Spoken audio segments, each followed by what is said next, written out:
Hello and welcome to another Bad Comic Review. Today we are looking at a strange crossover. This one is between IDW and Dynamite Entertainment. And of course, as you can see from your screen, I'm talking about G.I. Joe, A Real American Hero versus The $6 Million Man, Issue 1. This is a miniseries put out jointly by the two companies. It's written by Ryan Ferreira, artist by S.L. Gallant, inker Brian Shearer, colors by James Brown, letters Robbie Robbins, editor Tom Waltz. Now, we start off in Siberia, where Colonel Austin is landing to do a covert operation. Now, no year is given for this, but it appears to be in the 80s. It's got a very 80s feel, and it's got the original lineup of characters. So we've got Steve Austin breaking into this place, fighting a bunch of unnamed military guys, presumably Soviets, but they're never called that. And he's trying to rescue Jackson Tiller, who is a wealthy tech mogul, but it is, of course, a trap.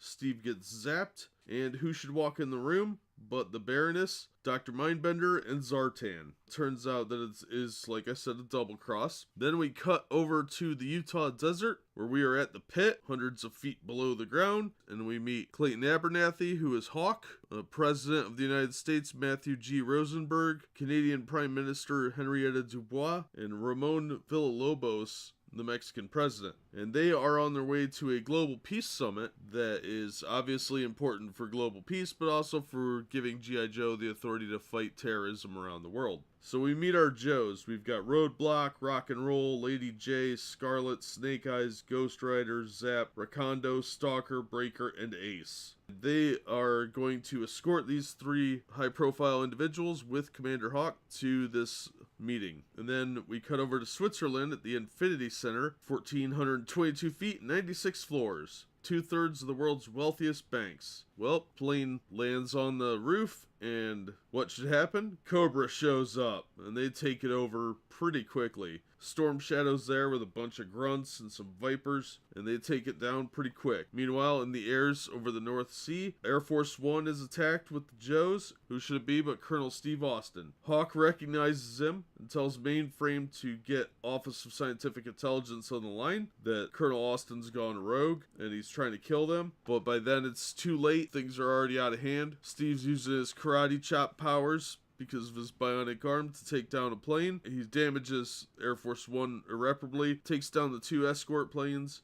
Meanwhile, Cobra Commander is giving a speech over the airwaves that he now controls at least the majority of the world's wealth and all that sort of thing. And so the damaged Air Force One crashes on the island, and now, thankfully, the Joes and the dignitaries are intact, but they are in a Cobra den, which means Cobra is going to attack them. And that's where the issue ends. Issue 2, the cover looks awesome. It's got Snake Eyes on it, and on the reflection of his sword is Colonel Austin. That looks really hardcore. But I have to say, this was a very simplistic story. It was very straightforward, but it was a lot of fun. It had a very 80s feel, and I really liked it. I mean, $6 Million Man was a 70s franchise, late 70s, early 80s. G.I. Joe, of course, they're using a lot of the characters from the 1980s TV cartoon. It was a lot of fun. It wasn't real serious. It wasn't heavy reading. There wasn't a lot of overuse of descriptors and pointless dialogue. It was pretty straightforward. Yeah, it's not a classic or anything, but if you like G.I. Joe,